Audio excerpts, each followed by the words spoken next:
This is Melissa Mackenzie, publisher of the American Spectator. Welcome. Thank you for joining the American Spectator on your lunch hour and taking some valuable time out of your day to spend time with one of our amazing writers and current book publisher.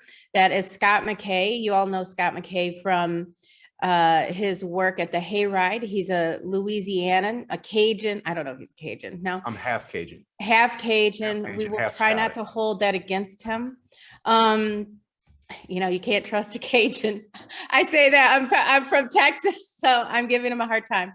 Anyway, so Scott has expanded on his work that he started with an article of the American Spectator about the American revival and bringing back a new kind of America after this horrible season we have endured with the likes of Biden and even with some of the Republicans of our recent past.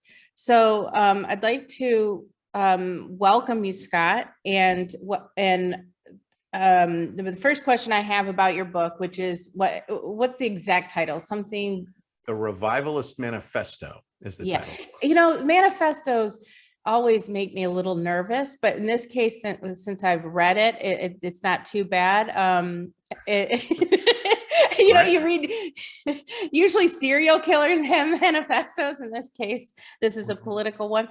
Anyways, the first part of your book, you're talking about the history of the conservative movement. And I was wondering if you could kind of, looking at the moment where we are now, is there any kind of mirror to where the conservative movement has ever been in the past before?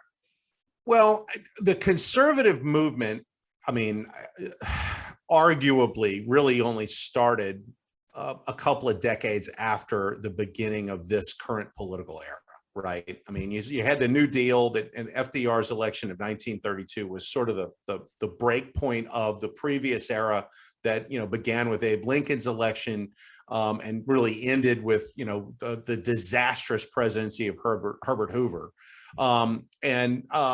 So much of what we consider conservatism today came about as a reaction to the New Deal. There were kind of disparate elements that sort of came together. And I guess you can point to the founding of National Review magazine as sort of a flashpoint for the beginning of the modern conservative movement.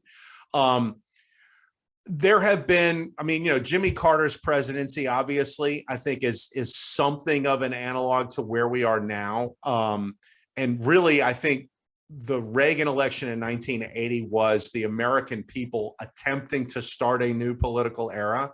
But we sort of blew that opportunity, largely because Reagan's vice president became the president, and we kind of wasted an entire generation where we could have been building on Reagan's legacy, and instead there was a retreat from it. And so now, and the interesting thing about that is, while at the top of the presidential ticket, and certainly like in the Senate and some other places, you had this sort of, you know, retrenchment of Republican politics. The grassroots people that made Reagan so successful as a president have been attempting to build on that legacy really ever since, right? And the first manifestation of that was 1994 with, you know, Gingrich's revolution, which was a fairly populist conservative thing in you know, if you're gonna properly describe it. And then, you know, that kind of went away because you went from that to, you know, George W. Bush's compassionate conservative presidency. And then it came back again with the Tea Party movement in 2009 and 2010. Then that was squelched. And then you had Trump coming down the escalator in 2015, and it kind of turned into the MAGA movement. They're all basically the same thing. I'm saying it's going to become the revivalist movement this fall with the midterms and then going forward. And one of the things that I notice, you know, taking Reagan out of the mix, because obviously, you know, Reagan was a supremely great leader.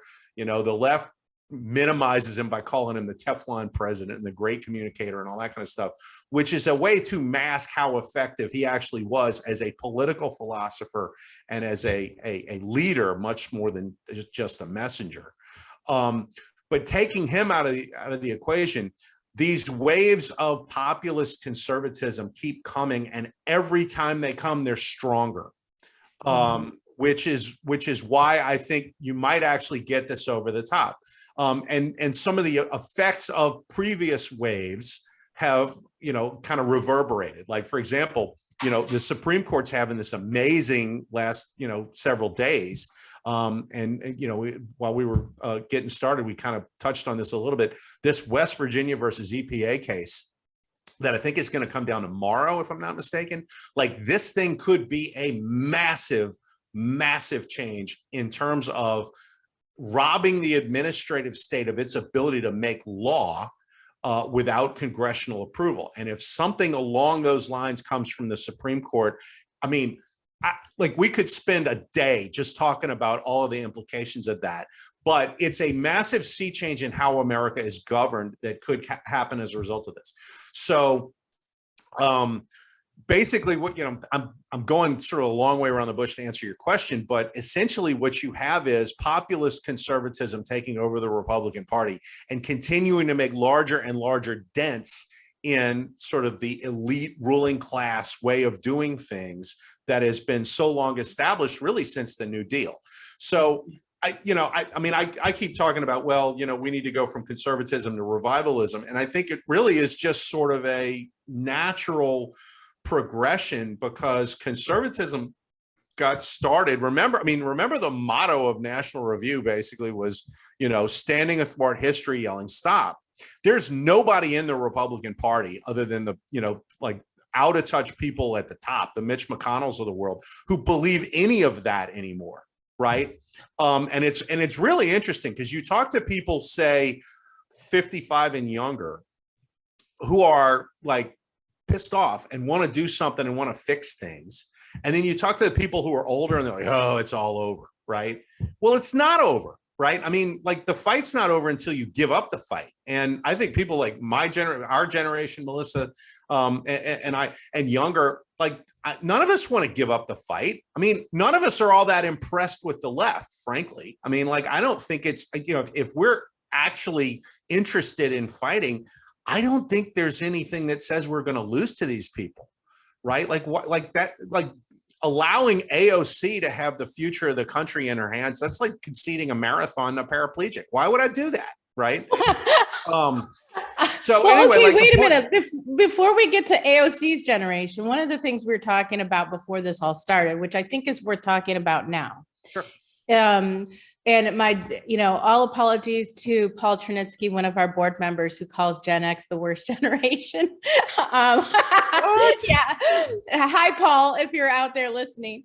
Anyway, but I'm noticing that the Supreme Court justices who've just come on are Gen Xers, the people, the last red wave in the Senate, when you had Ted Cruz and Marco Rubio and Rand Paul and Mike Lee and Ron Johnson and all of these guys who have been kind of holding the line while the boomers have been playing fast and loose. Right. I'm talking about Mitch McConnell and then John Cornyn, trading away our gun rights. Yeah. Yeah.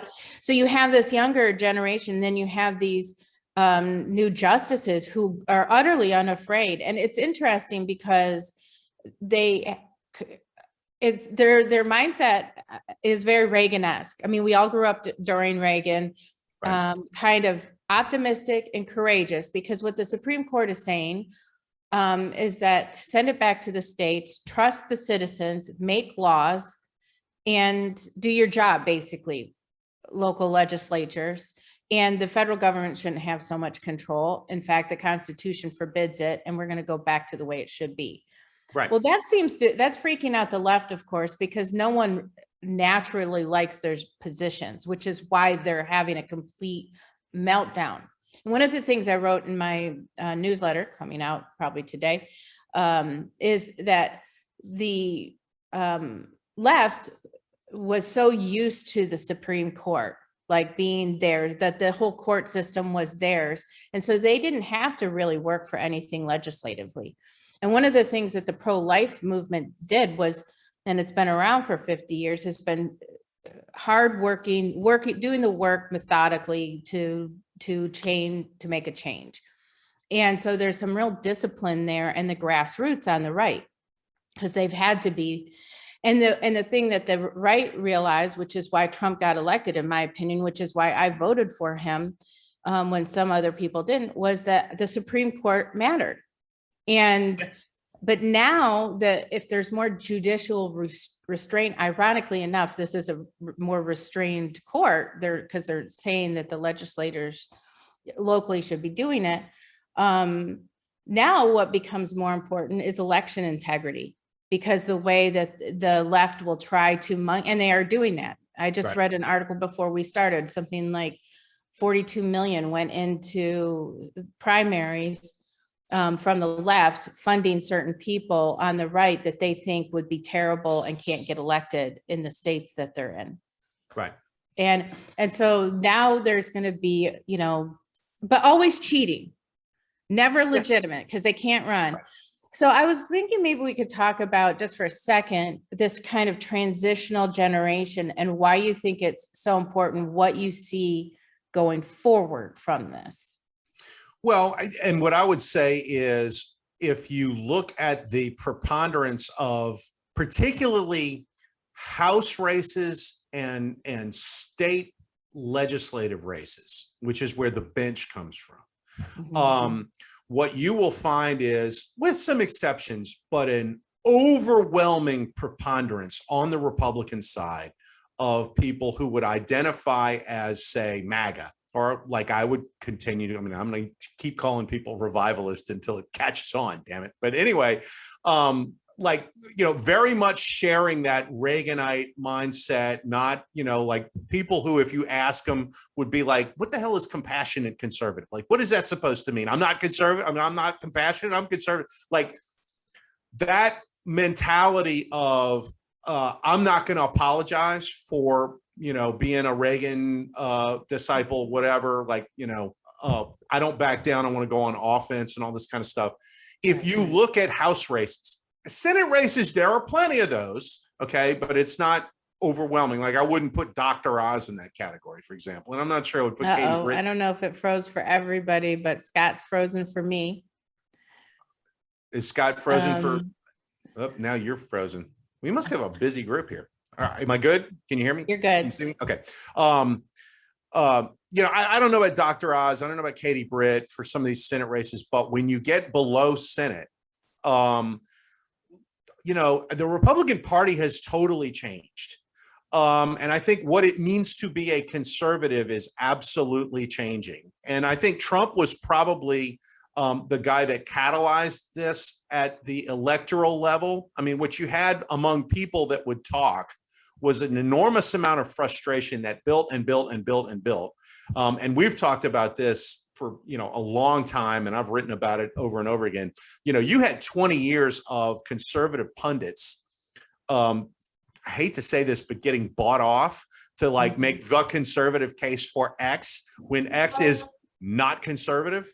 And so the entire movement and the party in which it sits, really got to the point where, people were just kind of tuned out because they're like, these people don't represent me. Well, the ones that are running now and the ones that are getting the nomination for, House seats and particularly down the ballot, I mean, they are absolutely not bought into any of that sort of corporate conservative, Bush Republican mindset. That's done. I mean, you saw how bad George P. Bush got beat running for attorney general against Ken Paxton, who, at least according to the Texas liberal media, is like scandal ridden. And it's like, what are the scandals again? And they're not all that impressive as scandals go. Like, you guys thought Obama was clean, so I don't want to hear about Ken Paxton, but like what did he get? 31% of the vote.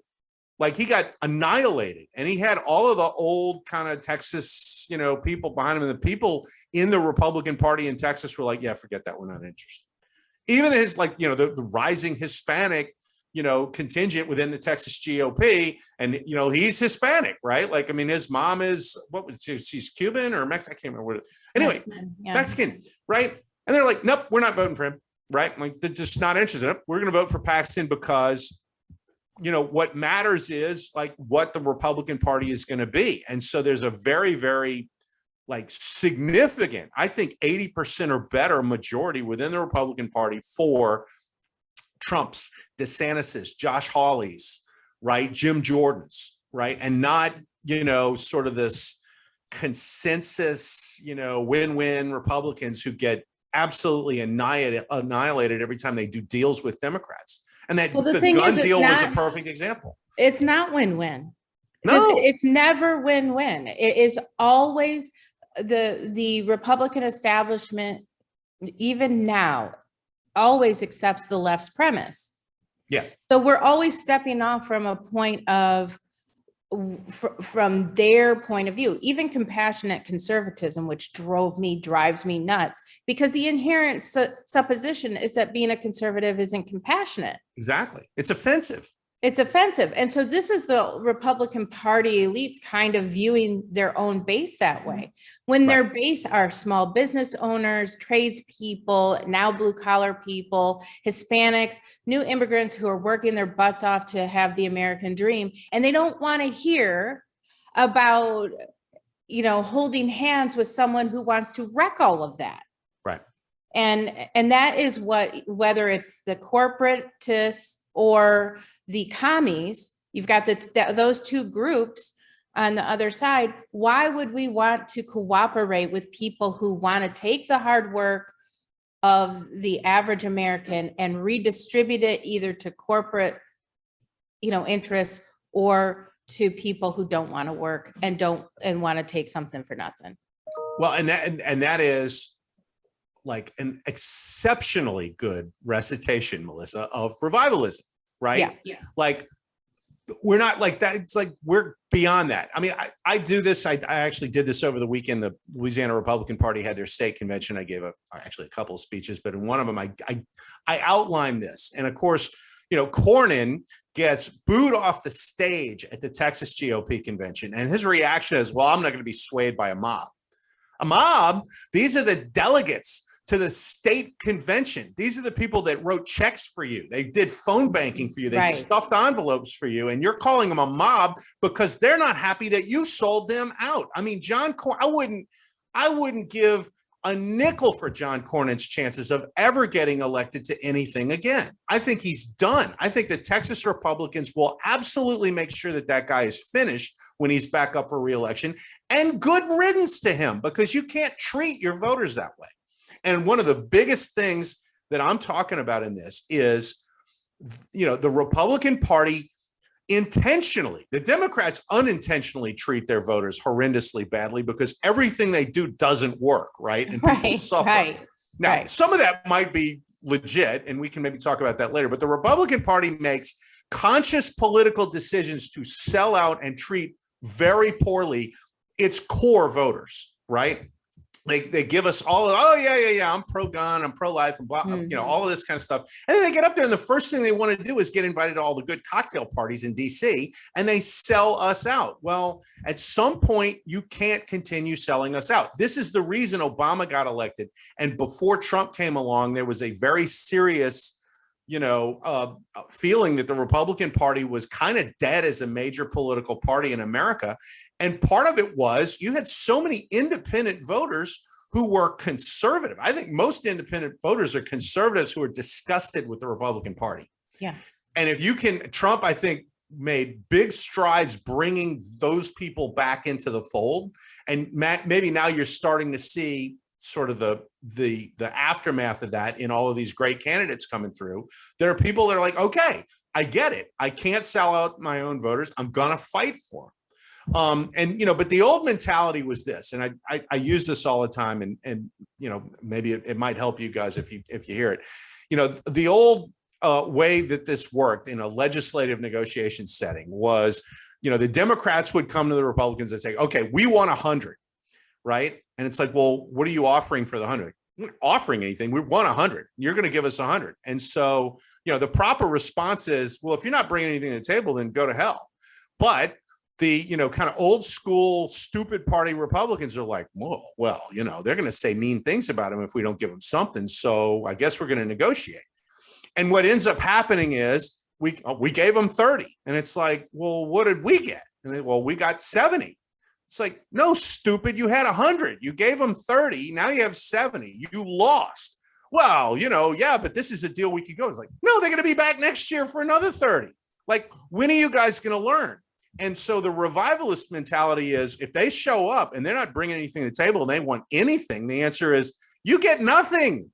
Right. Bring something to the table. You guys are worthless. You have destroyed everything you've touched for the last 75 to 80 years, right? We're a worse country than we were when you guys started getting the things that you wanted. And so you have to give something up if you want anything from us. And if this midterm election actually works out and you get majorities in both parties, now you have a Supreme Court that's actually willing to roll back some of this stuff.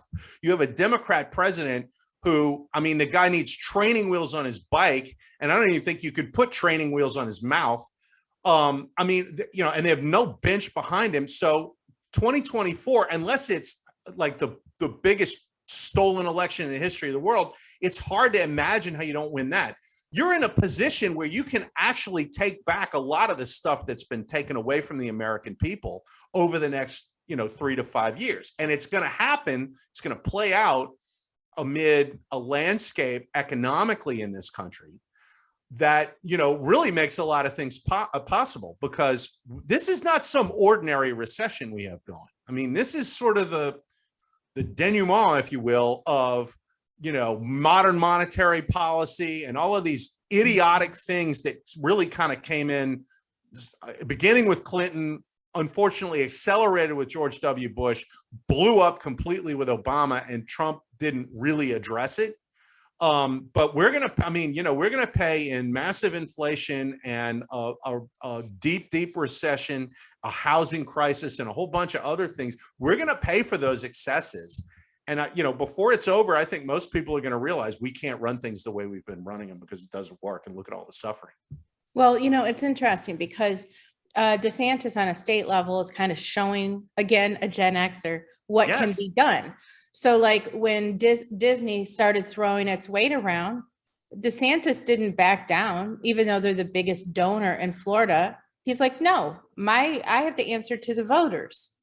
Well, if you think that isn't appealing to an average voter, you're crazy. And this is something that the Republicans just simply cannot seem to fathom, is that the people will reward you. Trump got it, which is why I don't even think the guy is very pro-life. Maybe he is. But Trump is transactional. But Trump, he is transactional. Those were the people that got behind him. And so he's going to fight for him. Hey, I made a deal with you. I'm going to hold up my end of the deal. It's a deal. A deal's a deal. And so I had to laugh, when the whole Roe thing happened and he said, well, the credit goes to God. He's kind of distancing himself. He's like, yeah, that's great. Yeah, a promise is a promise type of thing. But I would take that 100 times over someone lying to my face or saying they believe something and then undermine that over and over and over, like what the Republicans did with Obamacare. Obamacare was the poison that infected an already sick medical system. And they didn't have the courage to address it and do something about it. And it's not like that problem is going to go away. No, they just didn't want to be the one with the solution.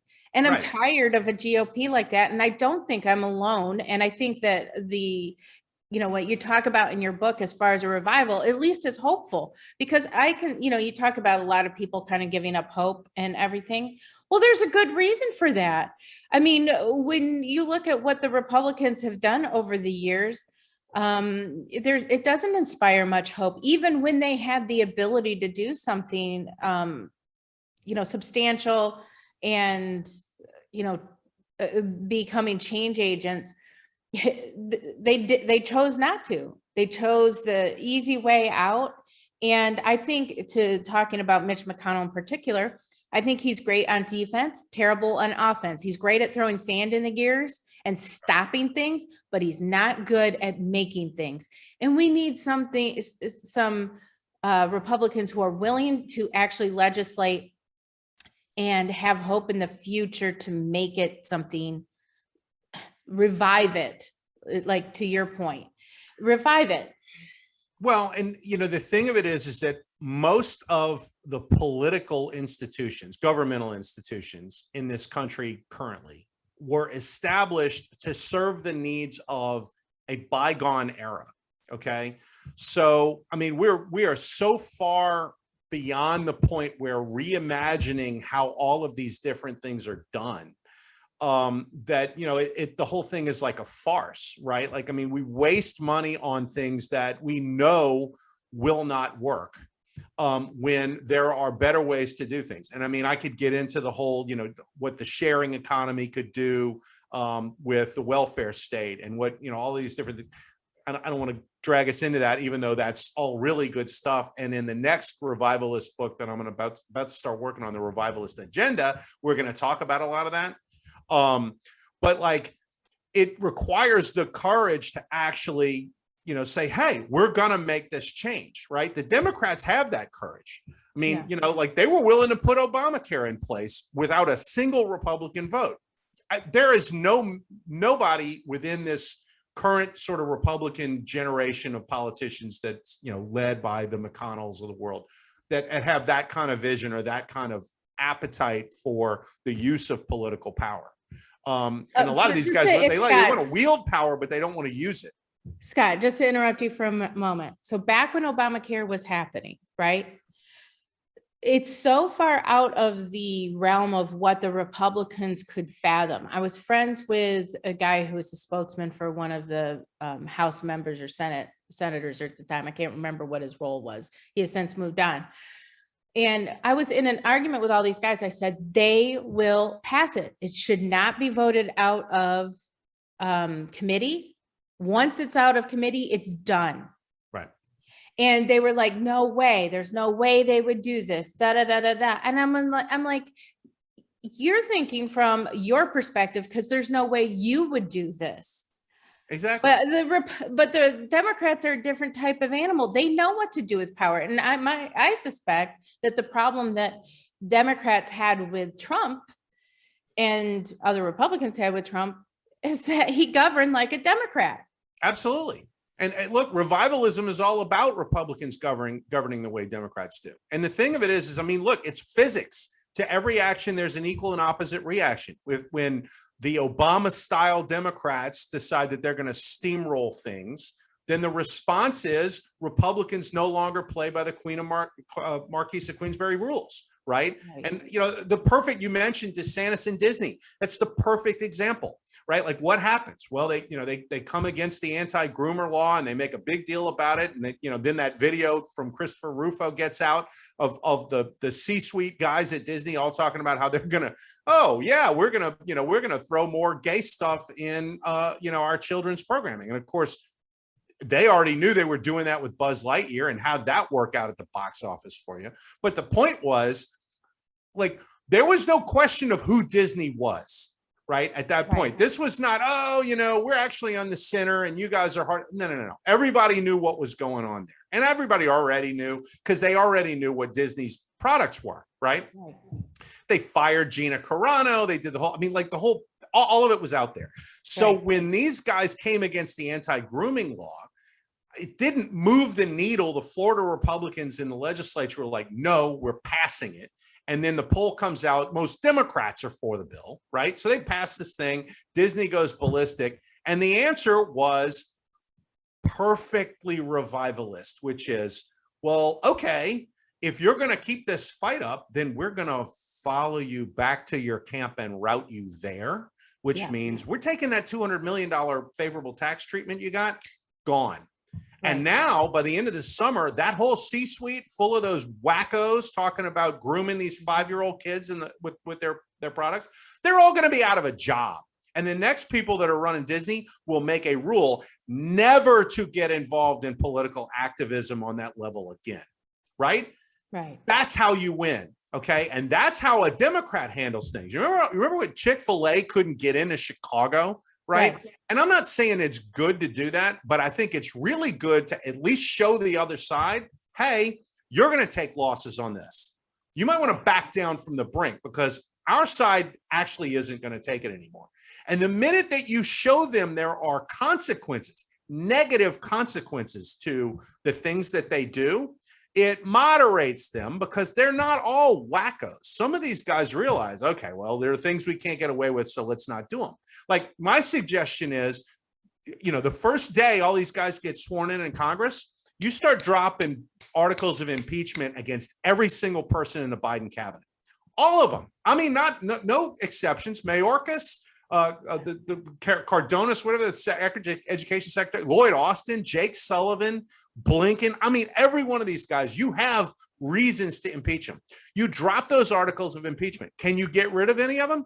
It doesn't matter. Some of them will just be like, you know what, screw this. I resign. It's time for me to go make my millions of dollars. And then you can claim a scalp. The other ones say, well, I'm going to fight this. Fine. Now you get to come and testify at an impeachment hearing the House runs, and we're going to show you what the January 6th commission looks like to Republicans, right? You're going to come up and you're going to testify, and Jim Jordan is going to bite your head off.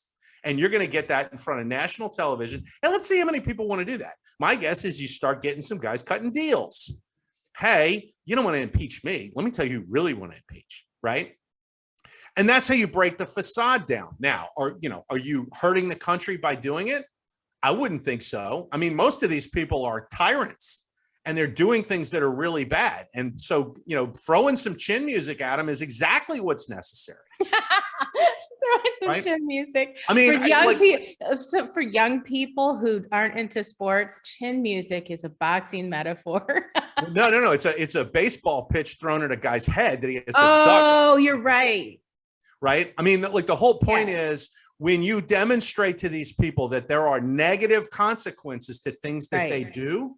Yeah, that moderates their behavior. And the Republican Party for an entire generation was absolutely too cowardly to do this kind of stuff. Now, okay, I'm going to stop you. They'd win a battle and then okay, now we can all be friends again because we won this battle. Well, they would say, just for the sake of argument, they would say that what you're describing is beneath us because the greater principle is that we're a republic that respects differing opinions and that we are trying to maintain norms. Okay. That's fine. That's fine. That's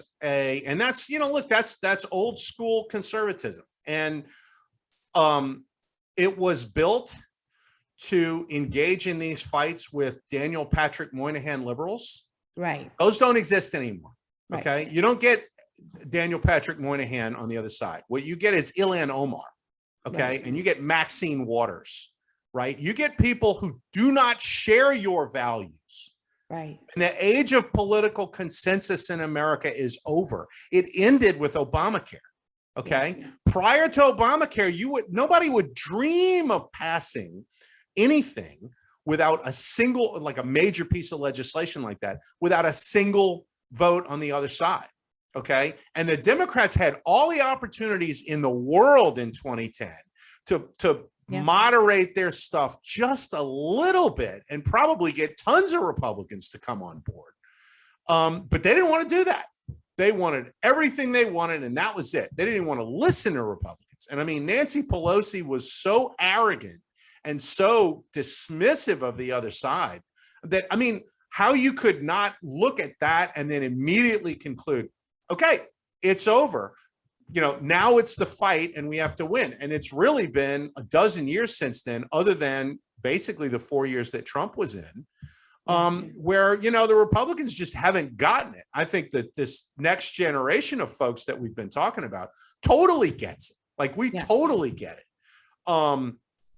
But, the idea that you're trying to, we're trying to uphold the norms and all, guys, okay, you've lost every battle for the last 40 years in the culture and like this standing athwart history, yelling stop and all. No, if you want to win that, you don't stand athwart history. You grab it by the throat, you put a gun in its head and you drag it where you want it to go, because that's what the other side has learned to do. And if you don't learn how to do that, and I know there's lots of people that are uncomfortable with this, but here's the thing. Once you do it a little bit and get kind of good at it, it's fun. It's a lot of fun. I mean, in Florida, DeSantis is going to win that race for re-election Huge. Okay. And it's because it's fun to be a Republican in Florida. Okay, because they win. They do things that everybody knows makes the state better, makes it more interesting to go live there and all this kind of stuff. And they got people flooding in. Florida is the biggest success story in America right now. And they are unapologetically revivalist conservatives over there. And that's where the momentum is. These guys are, oh, well, we've got to, we can't do things because, we would get invited to the cocktail parties. And it's like, the cocktail parties suck, guys. They're full of freaking left wingers who hate you. Why would you even want to go? Yeah, but the thing is I do think a little bit of that premise is wrong, because I think that a lot of the establishment GOP, like McConnell or Cornyn, I don't think that they seek the,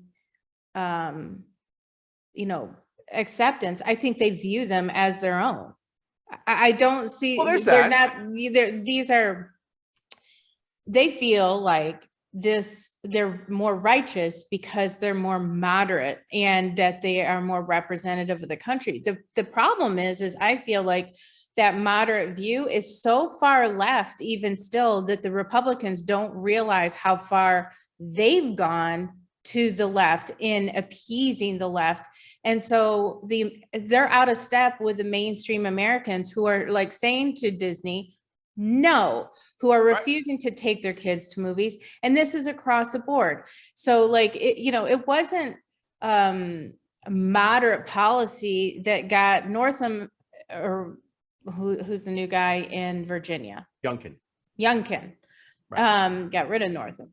But, he ran and he's governing like kind of I don't know about you, but I'm kind of surprised. I thought he would be more establishment-y, but the minute the abortion thing came out, he proposed a law limiting it that was in line with what is being done in Mississippi. And the thing is the people of Virginia are likely to pass it because they're more conservative than the establishment Republicans would like to give the average American voter credit for. Well, and I didn't read it, but I'm looking at Real Clear Politics this morning, and I see this. There's an editorial from the Las Vegas Sun, and it was something like, principled conservatives should embrace the rhino label. And it's like, oh my God.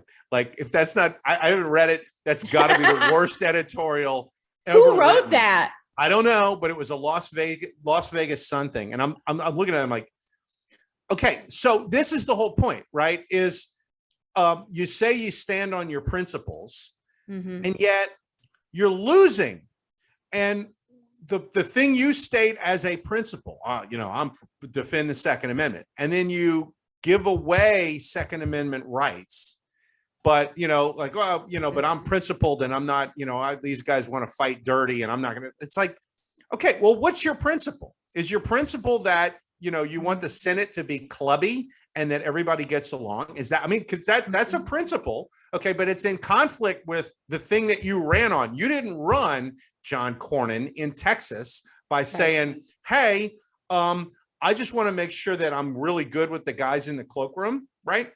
So, you may have to give up, get hassled a little bit when you want to buy a gun, but it's no big deal because I get to be like a big dude in the cloakroom, right? Most people are like, what are you, nuts? And yet that is the message that these guys are sending.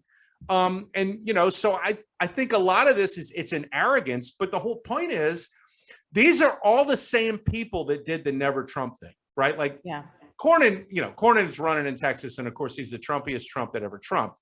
So did Bill Cassidy, who's another perfect example of this generation of Washington General Republicans, as I'm calling them. And if you don't know the Washington Generals are, that's the team full of crappy players that the Globetrotters beat the hell out of every game, right? And these guys, that they want to be the Washington Generals in the Senate. They do it all the time. But the whole point is, like, it's okay to sell out my voters because where are you going to go, right? And eventually the answer is, well, I'm going to go to your primary opponent. And that, I think, is starting to happen. Certainly the Trump cycle in 2016 was that. And now the fact that Trump can actually change a race by giving an endorsement, which sometimes isn't all that good a thing because some of his endorsees were not the best, but For the most part, that's been a real positive for the party because, Trump is able to generate support for people who needed it against sort of that corporate class Republican. On balance, not all the time. I'm not going to say that, but like when Trump backed JD Vance, right? That was a guy that, you look at that race and they had good candidates in that race, but JD Vance was the guy that was kind of transformational, right? He said, we need this guy in the Senate because he's thoughtful and because he gets the Republican Party as it's, where it's moving to, comes from that background, wrote a great book that was made into a not all that great movie about that story. You needed a guy like that in the Senate. Well, I think you're going to get it.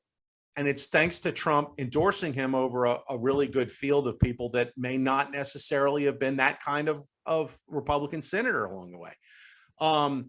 So I think that the change is upon us, but that doesn't, I don't think we take it for granted because the top of the Republican Party, and particularly the donor class, that's going to have to be reconditioned to actually buy into this. And I think they bought into Trump, but they haven't bought into the whole thing, and they're going to need to. Oh, I think some did. I think a big chunk didn't. Yeah. I think there's a big chunk of the donor class that hates him with a passion, which is sure. why you see the establishment GOP actually actively working against some of the local choices. Once again, every time the NRCC or the NRSC, the Senate Republicans. NRSC is the bad one on that. Yeah. Yeah. Get into the local stuff. It's always messing with things in the wrong way and in the wrong direction. And so, I don't necessarily think that the money people are all for Trump, but I'll tell you what, this is what I keep saying to, we've got these never Trump stragglers, and now it's just ego, if nothing else, because the country has gone to complete crap under Biden. There's no constituency for those people anymore. There's not. Gone. But the thing is, will they admit it and admit that we need some kind of, monster change in direction? Well, if say the suburban Karens, who are like the never Trump constituency, continue to have to deal with not being able to get food for their babies, not being able to find tampons to get really gross, and not to be able to fill their gas tanks with gas, and all of the problems that are now kind of leaching into the middle and even upper middle class. Well, you give 2 more years of that, and these things melt away when it's okay. There's no more yoga because the gas budget ate up the yoga budget, and there's all of these different things. The Starbucks coffee is like, okay, we're back to Folgers because this is too expensive, right? And the rage of the suburban mom is coming. Okay. And right now, those are the people that are really the holdouts that are keeping Biden's approval rating from going into the 20s. Right. But how much more pain? These are not people that, generally speaking, can abide a whole lot of pain before there's a political response on their part to that. So, once that happens, okay, and then, of course, while the Hispanic piece is different. Okay, while we're talking about suburban moms and the Karens and everything, what do you think about this whole abortion thing? Because there's a lot of Republicans who are like, "Ooh, we're going to lose now." I don't think so at all. But what's your thoughts on that?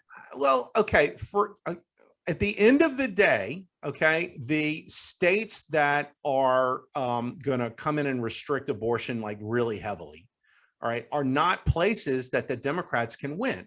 Now, could there be some congressional seats that maybe are swing states that you could maybe go, yeah, okay. But Texas is not going to turn blue because Texas is going to greatly restrict abortion, okay? Louisiana is not, Mississippi is not, like those are red states. There will be no change in policy on abortion in blue states, right? If anything, they will be further to the left, and at which case it may very well hurt the Democrats in blue states to do these things. And then you have the crazy reactions to Dobbs. Like, for example, Liz Warren is running around talking about putting Planned Parenthood locations in national parks. I mean, like, she seriously suggested this and had a bunch of people were like, oh yeah, that's a really good idea. Now you've got the woke Pentagon talking about how they may do something like this on military bases. Mm-hmm. Now, what do you think people are going to find more obnoxious? Yeah. That red states are going to restrict abortion, and all of a sudden Planned Parenthood is going to run abortion buses across state lines, right? Mm-hmm. And bear in mind, 54% of the abortions performed in this country are done by a pill, not an abortion clinic, a pill. Okay, yeah. The pill is not going to be illegal. They may not sell the pill in a particular state, but you can order it from Amazon, right? So you can get it at Costco for $7. It's not going to be right. Yeah. It's not going to be as hard to get an abortion as these guys are saying. And so what matters is the change in people's lives. Okay. I mean, you can, all of this in the media and, you can watch cable news and all this, and people are going to wig out to try to get ratings and fill airtime and all the rest of that. What matters is what people see in their daily lives. Mm-hmm. And you're not going to see that much of a change in people's daily lives based on Dobbs. What you will see is people noticing how bad the economy is, mm-hmm. right? When you're about to get foreclosed on your mortgage because your rate just went skyrocketing at a time where you have absolutely no extra money and you're now looking at your family being homeless, how many incumbents do you want to vote for? Right? Are you like, hey, let's put the Democrats back in power because they're doing a hell of a job? Do you think anybody's going to care about abortion when they're faced with that? Okay, nobody. All right. I mean, they're like, look, I'm trying to feed my kids who were born. I don't care about this abortion business. I need somebody who's going to fix this. Right. And so the idea that you're going to make this big, negation of a Republican wave is, I mean, it's whistling past the graveyard. It's the same people that Democrats still think that they have a messaging problem, right? We have a message. It was like, yeah, your message is that the country is falling apart and it's not your fault. That's why you have a message problem. The problem is not that it's not your fault. The problem is that the country's falling apart and you're in charge, right? And then when people start looking at it, they realize why the country is falling apart. And it's because you were in charge. It's the things that you did that made the country fall apart. You destroyed domestic oil and gas. So now gas is $7, right? Everybody's electric bill is through the roof because of stupid things you've done to the power grid. You've screwed up the supply chain, you ruined the trucking industry, and so the store shelves are empty, right? Like, all of these things can be traced to Democrat policies. Right. And they're trying to blame it on Putin, and then nobody's buying that, right? You throw $40 billion at Ukraine when you have all of these problems. And of course, the Republican Party was stupid enough to get in bed with that.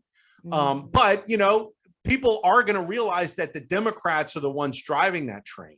So, this is what, I mean, the problem that the Democrats have is substantive. The problem the Republicans have is political talent, which is an important problem to have. Don't get me wrong. But, you can solve that problem with new people running. A sort of a change in atmosphere. The Democrats can't solve the fact that they don't know how to run anything.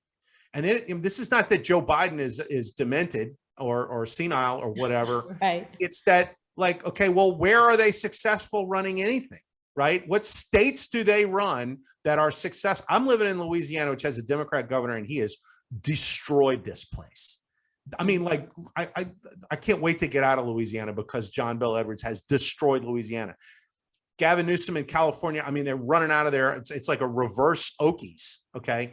Yeah. And, look at every city these guys run is a shooting gallery at this point.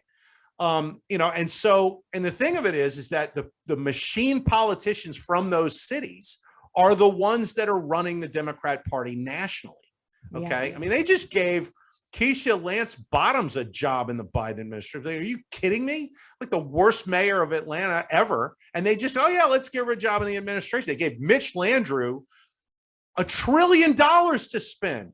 No one would do that. And yet these guys said, oh yeah, he's Mr. Infrastructure. Let me tell you about Mitch Landrieu. It's like, scare the hell out of some of these people. Mitch Landrieu built an airport in New Orleans without building an access or making sure that the state built an access road from the interstate to the airport. So when you get off the interstate, when you get off I-10 to go to the airport in New Orleans now, you have to go through 2 traffic lights to get to the airport. I've never even heard of that. That's what Mitch Landrieu thinks to do with infrastructure. And they gave him $1 trillion of your money. Hey, let's build projects like this all over the country. That is the modern Democrat Party. That is who these people are. Okay. And it won't be successful. I mean, you need to write that up for the American Spectator. I thought I already did. I had to have done that. I thought this was back in 2019 that this happened. Here's the thing. I think we need an update. I think we need, like, all of these different Democrats that you're mentioning in the administration, you need to write up all the things they're doing. Okay, so here's where I think that you differ. We've had a lot of writing from other conservative leaning people in talking about how basically kind of doom and gloom. I have to say that I've been kind of doom and gloom myself, but you seem so optimistic. Why? Well, I'm optimistic that, 3 to 5 years from now, we'll be in a different political era where things are possible that, for the last, several years, decades, whatever, have not been. Like, I think the Overton window is about to shift and settle. And I think it's, I have like sort of a long-term historical perspective that informs this. And I talk about it a good bit in Revivalist Manifesto. We, like I mentioned, this is the third political era in American history, which is now ending. Okay. The first one ended in the Civil War. All right. The second one ended in the Great Depression. All right. This one is ending. And there's a common feature in each of these eras, which is that when they end, nothing works anymore, right? Which is where we are. They also end because there's a president in office, James Buchanan, Herbert Hoover, okay? Like, who's an utter, total disaster. Now, I mean, you can consider the current occupant in the White House in that context, right? Right. Because he's every bit as bad. So, like, the patterns of American history are such that you can see, okay, lots of pain on the horizon. And yeah, I mean, like, you're not wrong saying doom and gloom. I'm just saying that that's not a permanent feature, because, when people get pissed off enough, they will actually look for, greatly different things to happen. And the big thing is that everybody knows the Democrats can't run things. So the Democrat radicals who are probably looking at this, some of this is like planned destruction that they think that they can take advantage of. But the problem is everybody blames them for the destruction. So how are you going to be the next, how are you going to turn America into a communist country when people are already looking at it saying, I don't want that. That sucks, right? So it has to be the Republicans, but it can't be the Mitch McConnell Republicans that do it. They're not capable. They actually had an opportunity after Reagan to build on his legacy, and they utterly failed, which is why we aren't in a new political era that would have started with Reagan. Like, they blew it. Okay. Well, but the thing is that we had the same people back then, Scott, that we have now, because people don't understand now how much the establishment GOP did not like Reagan and worked against him. And so when I talk about it a good bit in the book, yes, read the book, you'll love that part. Yeah, it's true. You do. You talk about it a lot. And so, like, when Bush Sr. came in, Reagan brought him on because he represented that kind of establishment wing, and he was trying to unite the party. But what Bush did is, after Reagan's success, he came in and then did everything. Yeah. Because he thought he was better than Reagan and we absolutely set a record in 1987 for far and away the most charitable country on the history. And this guy goes up and at the convention and says he wants a kinder, gentler nation, right? Yeah. And Nancy Reagan is in the audience saying, kinder and gentler than what? Like, I mean, you're like, what are you even talking about? So there's no doubt. I mean, these guys, and there's a great quote from Ed Rollins. He says, I'm looking at Bush. He says, Trojan horse. Like, I mean, and so they knew at the time that this was going to be a problem, but the thing is that you didn't have a trail of leaders behind Reagan who were able to sort of pick that up. Like, for example, after Lincoln got shot, and then you had the interregnum with Andrew Johnson as the president, you had Ulysses Grant come next, right? And Grant had a whole cabinet full of guys that had been with Lincoln, were inspired by Lincoln, were big Republican. Like, in other words, they wanted to move America in the direction that Lincoln was talking about, and they did. And the Republicans dominated electoral politics in America all the way, really that entire era, other than, I guess, 1884, you had a schism in the Republican Party. And then in 1912, you had a schism in the Republican Party. Otherwise, every elected president from 1860 to 1932 would have been a Republican president. And even other than Wilson, who had a war that he could work with.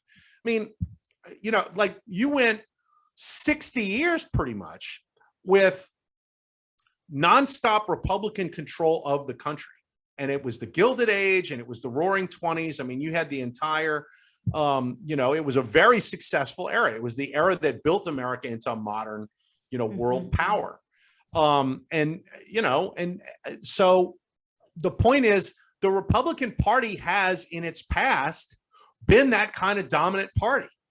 It's this current political era that began with the New Deal and not being able to generate a consensus to peel that stuff back, largely because, I mean, yeah, you had some rough times since 1932, but you haven't had the kind of, oh God, America's in a lot of trouble. Like, you had World War II, which is different, but you haven't had like a bad depression. You had something in 2008 that got blamed on Republicans. You're about to have something maybe worse than 2008 that's absolutely positively going to get blamed on Democrats. So the question is, do you have a Republican Party capable of shaking off those mistakes and actually becoming a leadership party, such as, the New Deal Democrats were, such as the, post-Lincoln Republicans were, such as the post, Thomas Jefferson Democrats were in the first political era? I see in Ron DeSantis and guys like him, and there's other guys out there, like Bill Lee in Tennessee is a phenomenally successful governor, because this guy's fantastic. There's other ones, and the people coming up are all of, they're Gen X politicians, like we were talking about before. They're Reaganite people. They're much more aggressive. They're not interested in this kind of, stand athwart history, yelling stop. And that style of Republican politics, coupled with the era that is ending and the possibilities that then become there. Yeah, I'm optimistic. Now, what's it going to take to get there? I mean, like, I don't spend a ton of time talking about it because I don't want to sound like, some apocalyptic, end is near thing. I've never been that. I mean, that's just not who I am. But like, I'm not kidding myself. I mean, you could very well lose the dollar as the world's reserve currency. I think that's kind of starting to happen, and it's really scary, and it's not getting enough play. We're gonna, with the military that we have right now, we're gonna lose the next war we fight against somebody who knows what they're doing. We lost in Afghanistan, and those guys that was Pashtun tribesmen in Toyota pickup trucks, and we lost them. And I seem to be the only one willing to say it, that the best intel on Afghanistan in May of last year was the government's going to hold, it'll be fine. And then on June 1st, they started flying the freaking pride flag at the embassy in Kabul. And by the end of June, the Taliban were taking every single city in Afghanistan. And nobody wants to talk about it. I'm like, well, maybe one of the most backward fundamentalist countries, societies on earth took one look at that pride flag and said, maybe I'd rather be governed by the Taliban than the woke scumbag Americans who offend every fiber of my being. Maybe it wasn't all that good an idea. And of course, you can't say any of that, because to say that would make you a homophobe. And it's like, well, no, it's just, you're going to lose in Afghanistan if you offend all of the Afghans who would otherwise be your friends. Right. Whether it's, gay rights or whatever it is, that's something that really does not play in their culture. And we tried to force it on them. And finally they said, I'm more like the Taliban than you guys, and I'd rather have them. And thanks for the $85 billion in military hardware that you gave our new Taliban government, right? Now you can go. I mean, and this is what these people gave us. And we're in no position to like bounce back from that without really a total sea change in the culture of our military. I mean, when you have a Pentagon that actually thinks it's a good idea to step out and say, hey, we'll do abortions on military bases if you're going to do, get rid of Roe v. Wade. Okay. And when you're doing abortions, the Chinese are going to take Taiwan because they're going to look at you and laugh and say, these guys are going to do anything. We can have whatever we want. Did you see that the recruiting numbers for the military across the board is down 23% this year? Yeah. And now you don't have to have a high school diploma to go join the Army because they'll take anybody. They'll take anybody. So you can be mentally retarded and a physical lump. Right. So like one of the pictures that they put out on Twitter were, this troop of fat lesbians running, this is the Army now. And it was supposed to be positive. And I was just like, I'm sorry, but they're not going to win a war for you. It's going to be young men who are fit and smart. And you're putting this out there. Who's that appealing to? Well, I mean, it'd be one thing if you would put, super hot girls and then the guys would be like, wow, the Army looks good for me. Yeah, exactly. It's, you get all the Bill Murrays from Stripes saying, ooh, he'll join. Yeah, exactly. Well, I mean, and now it's actually the scene from Stripes like, well, we're not gay, but we are willing to learn. Right. Right. And the thing that's so like ridiculous about all this, right, is that this is happening while the Top Gun movie is out there. I mean, it's $1 billion movie. Hollywood's not capable of making $1 billion movies. And this one's $1 billion movie. Okay. And it's a sequel. I mean, I haven't actually seen it, which I need to remedy that. But yeah, I mean, like this thing it's kind of like, okay, let's reboot that formula. It's not like some, massive, new thing. It's like, no, this is sort of old Americana that we're bringing back to show people again. And everybody's like, yes, more please. Right. And so, this is what. Can I just interject here? Go for it. Yeah. For anybody who is watching, and we are over time a little bit right now, but for anybody who's watching who hasn't seen it, I highly recommend it. First off, there's no stunts in the air like you'll see in this movie. I saw it in IMAX. The bigger the screen, the bigger the sound system, the better. And there is, what I love about it is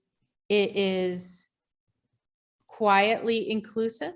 Like I would say that there's, it's representative of the military, which is, multi-race. There's a woman pilot, things that happen in the military now. But the big thing that screams is, America has the biggest, baddest planes. And if they don't have the biggest, baddest planes, they have the most courageous pilots and, that risk taking, and it's just fun. And it's such a breath of fresh air. One of the things I felt coming out of the movie was, does this America exist anymore? But it kind of gives you hope that it could. Of course it does. And so there's hunger. Yeah. So parents aren't taking their kids to see, a woke Buzz Lightyear, but people were walking out of that movie like, heck yeah, America. You know what I mean? It's like what's the British comedian? He has a YouTube channel now that's a big deal. Kind of a hippie, but he came out of it and said that he felt like he was saluting people. He was so excited. Russell Brand? Yeah, it was Russell Brand. Right. He loved it. And I thought, because he's like, this is the America the whole world wants. Yeah. And I thought that was so fascinating because I was like, so I think there's that hunger there, which is why I love your book, because I think it's coming at the perfect time. People want hope that that revival is possible. And I'm really glad to have you a part of the American Spectator, that you have that kind of vision and that our readers have that kind of vision too. The thing of it is that America is still an exceptional country. Okay. For all of the things that we're screaming about, the immigration situation. Okay. But there's 2 million people that are willing to come to America. Okay. They're not coming to America because they, I really want to be part of Joe Biden's woke America. No, they don't know anything about that. They're coming to America because they perceive America as we perceive it should be. Right. Right.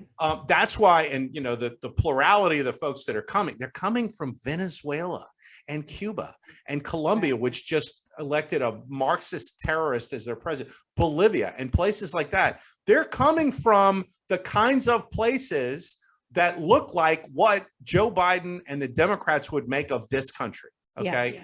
And you can decry the fact that the border is wide open. And I certainly do. And we saw, like the negative effects of stuff like that with that horrendous situation. And I guess it was San Antonio, the 46 dead bodies in the truck. Okay. But the point is that these people would be willing to risk that kind of stuff to come here to be part of the society that was founded by, the Washingtons and Jeffersons of the world that the Democrats want to denigrate. And that tells me that all of this is ultimately a failure, and it's not going to work, and the pendulum will swing back. And really how far it swings back and whether you can hold it on the other side and recenter the apparatus depends on how good the Republican Party is and how willing to fight it is, and how strong a leadership it's able to generate, with people who at least recognize the abnormality of what we have and how it has to be reset. And we've got an entire generation of leadership on the right that is just used to losing and really likes to lose. And the thing of it is that if you're a football coach and your team goes 2-14 every year, sooner or later they're going to fire you. And I think that's what you started to see in 2016 when Trump beat what would have been probably the best field of candidates I'd ever seen. But a lot of them had the same old mentality, and he came along and proved that wasn't it. And the thing of it is that it's not even just Trump, because if Trump hadn't gotten the nomination, it would have been Cruz. And Cruz was iconoclastic and Reaganite and Generation X. Okay. And so if it's not Trump in 24, it's going to be DeSantis, who's the same general thing. And going forward, this is who's going to get elected as a Republican. Not in every case, but in most cases. And over the next half decade, I would say, that's going to become the new zeitgeist of the Republican Party, because 85% of the voters want it. And sooner or later, you got to give the voters what they want. You can't hide this forever. Well, the Republicans have managed just to get a lot of power on the backs of the populist movement and then completely stab them over and over again.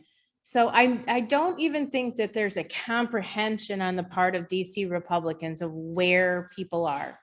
But I'm really excited about your book. I urge all of you who are listening to go out and buy it, the Revivalist Manifesto. You can find it in Scott's latest piece. I think you linked to your book. Well, and look, you can look it up on Amazon. It's there. You can check out, we actually launched a website to go with the book at reviver.com, which is RVIVR.com. Can you spell that again? RVIVR. It's one of those like cool palindromes that everybody does their websites with. It would have cost $50,000 to get reviver.com. So we're RVIVR. And the book is all over that site. So check it out, and you'll probably enjoy that too. It's kind of a news aggregator seeking to do what Drudge used to do for the conservative movement and no longer does. So we do a lot of news and video aggregation, and then we've got our own content as well. Like we talked about West Virginia versus EPA. I got a piece up this morning, talking about that and what a sea change that could be. But anyway, you can find it. You can find it there if you're looking for a really easy place to navigate to, but also Amazon.com. Well, thank you so much for joining us today, Scott. Scott McKay, everybody, thank you so much. And go out and buy his book, RVIVR.com. And of course, the American Spectator.com, spectator.org. Come back and listen. And we're so thankful to have you as readers and participants. And we encourage you to connect with Scott, connect with me, connect with our writers. We all read our responses, and we appreciate you so much. So thank you for joining us today. Thanks, guys.